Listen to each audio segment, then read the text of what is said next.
olwaleero we buzibidde nga munakibiina ekiyitibwa ekya National Unity Platform Robert Kyagulanyi Ssentamu Bobi Wine olwaleero yalumazeeko mu disitulikiti y'e Kaliro Mbulamogi awamu ne disitulikiti y'e Luuka yagenze okusobola okunoonya akalulu akanamutuusa mu ntebe y'obukulembeze bw'eggwanga Uganda mu kalulu akasembedde.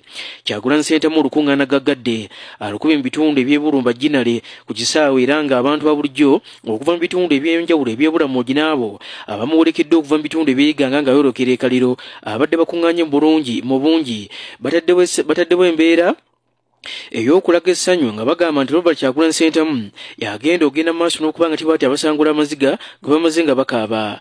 Kyagulanyi Ssentamu asinziddewo n'ategeeza nti agenda kulwana nnyo okusobola okubanga tibati ajjawo ebigenze bisoomooza abantu ba bulijjo mu kitundu kino era ng'ono awadde ekyokulabirako ng'agamba nti ensonga z'ebyobulimi nazzikuno abantu ba bulijjo mu kitundu kino ekyebusoga bazifunangamu nnyo kyokka kyewuunyisa okuba nti bonna abalima mu kiseera kino tebakyasobola kufuna mu nsonga z'ebyobulimi y'ensonga lwaki mu kiseera kino gavumenti ye agenda okubanga tibati akulembera singa n'abalondeddwa ng'omukulembeze w'eggwanga Uganda egenda kubeera njawulo nnyo kubanga ensonga z'ebyobulimi egenda kuzisoosowaza bulungi.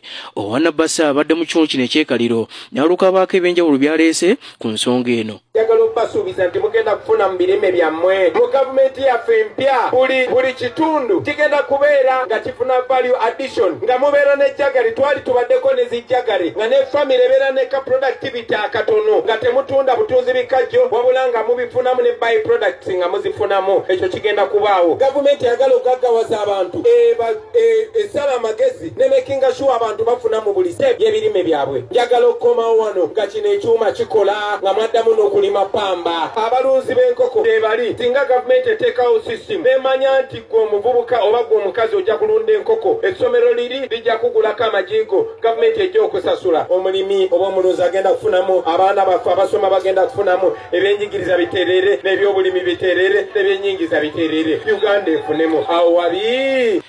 Kaakali Kyagulanyi asinzidde eno n'alookaanenya gavumenti y'eggwanga Uganda ng'eyita Ministry evunaanyizibwa ku nsonga z'ebyenjigiriza n'ebyemizannyo olw'okusuulirira abasomesa amasomo ga arts mu Uganda ekibaviiriddeko okwekalakaasa mu kiseera kino nga bagamba nti baagala gavumenti esobole okubanga tibeeti ebongera ku nsimbi ze bafuna nga banaabo abasanse ze baba bakolera.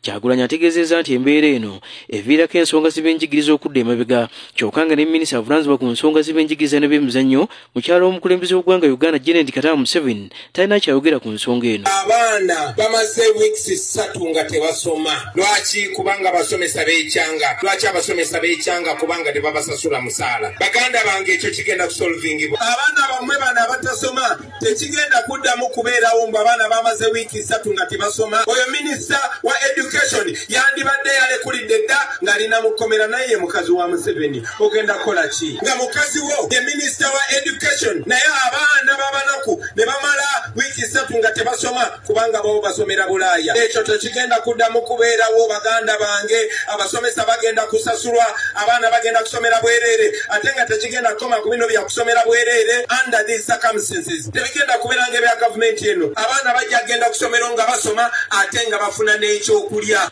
Kaakali Kyagulanyi Ssentamu olwaleero atambudde ne mukyala we Babi Itongo Kyagulanyi era ng'asinzidde wano mukyala we n'aluka ategeeza nti abantu mu kitundu kino ekyebusoga ne Uganda okutwaliza wamu basaanye basobole okuba ng'ebiro beesiga omwami we Kyagulanyi Ssentamu okumulonda okubeera omukulembeze wa Uganda ddako ensonga zibadde zigenda zibasoomooza era ng'ebiseera ebisinga zibadde zimusitula n'asobola okutuuka mu masomero ag'enjawulo okusobola okuba nga bw'ati ayigiriza abaana b'obuwala okola obukampa beeyambisa mu kaseera akazibu nga balengedde musoke mu mbeera y'okutumbula ensonga z'ebyenjigiriza abaana b'obuwala okusigala mu masomero ensonga z'ebyobulamu n'ebirala. Agamba nti singa gavumenti ya Kyagulanyi enaabanga bwetyo mu butongole eweereddwa obuyinza egenda kutambuza bulungi emirimu ng'okusomoozebwa kwonna tekujja kubeerawo. Nkooye okujjanga n'enjigiriza abaana bamwe okukola paadi. Nkooye okujjanga n'enjigiriza abazadde okuuma abaana ne batabafumbizanga bukyali. Era njagala tulonde NUP President Kyagulanyi ne gavumenti ye batutaase egy'emirimu bagikola. Abantu b'ebusoga olwaleero obudde butono naye njakuta era nga bwenkomangawo. Era njagala mmanye nti protest vote eno yakweyamba ne tuva mu bwavu, yakweyamba abaana baffe ne basobola okusoma, ate yakweyamba bawala baffe ne basobola okusoma ne babeera ab'amaanyi nga Maama Kadaga. Kaakati tutegeddeko nti olunaku olw'enkya olwokuna Robert Kyagulanyi Ssentamu agenda kubeera mu disitulikiti y'e Bugweri ne disitulikiti Namutumba era ng'omubaka wa pulezidenti mu disitulikiti y'e Bugweri ono ng'Emagala Banuuli alabudde abantu abulijjo okulaba nga bwe batyo beewala effujjo eriyinza okubeera olunaku olw'enkya nga Kyagulanyi Ssentamu ajja mu kitundu kino. Bw'abadde ng'ayogerako ono wa Nabbasa Ahmed Ngobi atubuulidde nti ebyokwerinda bimaze okunywezebwa bulungi tebagenda kukkiriza abavubuka bonna kukola ffujjo. Abalijo ba Bugweri wano olwekyo mbasaba nti twakozesa amasalu mangi ino